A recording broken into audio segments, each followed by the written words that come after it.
ವಿಷಯ ತಮ್ಮ ಗಮನಕ್ಕೆ ತರಬೇಕು. ಈಗಾಗಲೇ ಜಿಬಿಎ ಚುನಾವಣೆಗಳು ಬರ್ತದೆ ಅಂತ ಅನ್ಕೊಂಡಿದ್ದೇವೆ.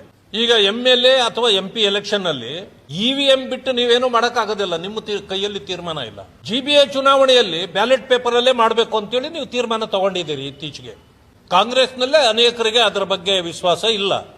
ಆದ್ರೆ ಕಾಂಗ್ರೆಸ್ಗೆ ಬ್ಯಾಲೆಟ್ ಪೇಪರ್ ಯಾಕೆ ಬೇಕು ಅನ್ನೋದಕ್ಕೆ ಈಗ ಒಳ್ಳೆ ಒಂದು ನಿದರ್ಶನ, ಹಳೇದು ಬೇಡ ಹೊಸ ನಿದರ್ಶನವನ್ನ ನಿಮಗೆ ಕೊಡಬಲ್ಲೆ.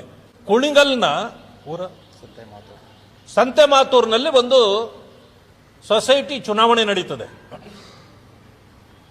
ಅಧಿಕಾರಿ ಯಾವ ರೀತಿ ಮಾಡ್ತಾರೆ ಅಂತಂದ್ರೆ, ಜನ ಬಂದು ಓಟೇ ಹಾಕೋದಿಲ್ಲ, ಬ್ಯಾಲೆಟ್ ಪೇಪರ್ ಅಲ್ಲಿ ಅವ್ರ ಓಟನ್ನ ಹೊರಗಡೆನೆ ಕುಳಿತು ಓಟ್ ಮಾಡಿಬಿಟ್ಟು ಆ ಬಂಡಲ್ ಅನ್ನ ತಂದು ಆ ಡಬ್ಬಕ್ಕೆ ಸೇರಿಸ್ತಾ ಇರ್ತಕ್ಕಂಥ ಸಮಯದಲ್ಲಿ ಸಿಕ್ಕಾಕೊಂಡಿದ್ದಾನೆ.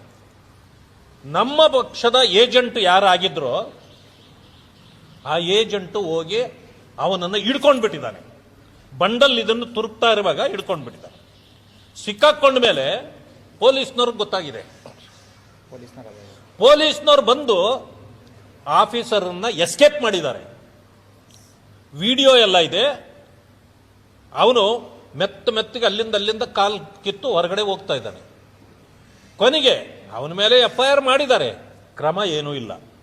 ಆದರೆ ಯಾರು ಹಿಡ್ಕೊಟ್ಟಲ್ಲ ಅವ ಆಫೀಸರ್ನ ಹೊಡೆದಿದ್ದಾನೆ ಅಂತೇಳಿ FIR.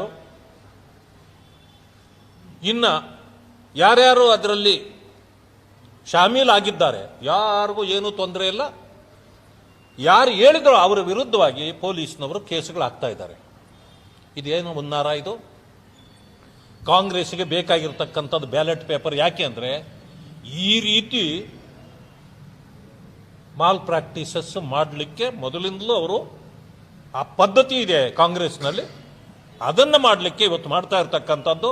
ಆದ್ರಿಂದ ಯಾರು ಆಫೀಸರ್ಗಳಲ್ಲಿ ಇನ್ವಾಲ್ವ್ ಆಗಿದ್ದಾರೆ ಅವರನ್ನೆಲ್ಲ ಸಸ್ಪೆಂಡ್ ಮಾಡಬೇಕು. ಮತ್ತೆ ಹಿಡುಕೊಟ್ಟವರ ಮೇಲೆ FIR ಹಾಕಿದಾರಲ್ಲ, FIR ವಿತ್ಡ್ರಾ ಮಾಡಬೇಕು. ಯಾವ ಅಧಿಕಾರಿಗಳು ಇದರಲ್ಲಿ ಶಾಮೀಲ ಆಗಿದ್ದಲ್ಲ ಅಧಿಕಾರಿಗಳನ್ನು ಕೂಡ ಅವರನ್ನು ಇಮ್ಮಿಡಿಯೇಟ್ಲಿ ಸಸ್ಪೆಂಡ್ ಮಾಡಬೇಕು.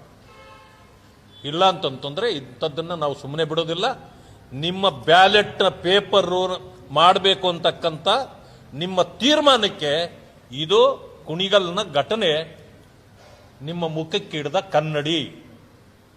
ಇದಾದ ಮೇಲೂ ನೀವು ಬ್ಯಾಲೆಟ್ ಪೇಪರ್ ಮಾಡ್ತೀರಿ, ಮಾಡ್ರಿ, ನಮ್ಮ ಜನ ನಿಮಗೆ ಬುದ್ಧಿ ಕಲಿಸ್ತಾರೆ. ಇದು ಆಕ್ಷನ್ ತಗೊಳ್ಳಿಲ್ಲ ಅಂದ್ರೆ ಸರ್ಕಾರ ಮತ್ತು ಇದನ್ನ ಮಾನ್ಯ ಶಾಸಕರು ಇದರ ಹಿಂದೆ ಇದ್ದಾರೆ, ಕೇಸ್ ಹಾಕಿಸ್ತಾ ಇದ್ದಾರೆ.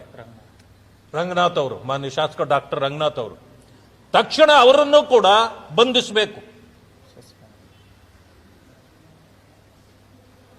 ಇಮ್ಮಿಡಿಯೇಟ್ಲಿ ಬಂಧಿಸಬೇಕು ಅವ್ರನ್ನ. ಯಾಕಂದ್ರೆ ಇದೆಲ್ಲಕ್ಕೂ ಕಾರಣ ಅವರೇ ಇದ್ದಾರೆ. ಇದನ್ನು ಮಾಡಬೇಕು. ಮಾಡಲಿಲ್ಲ ಅಂದ್ರೆ ನಾನು ಕೂಡ ಸೋಮವಾರ ಮಂಗಳವಾರ ದಿವಸ ಸದನದಲ್ಲಿ ಇದನ್ನ ಪ್ರಸ್ತಾಪ ಮಾಡ್ತೇನೆ. ಇಡೀ ರಾಜ್ಯಕ್ಕೆ ಈ ವಿಷಯವನ್ನ ಮುಟ್ಟಿಸುವಂತ ಕೆಲಸವನ್ನು ಕೂಡ ನಾನು ಮಾಡ್ತೇನೆ.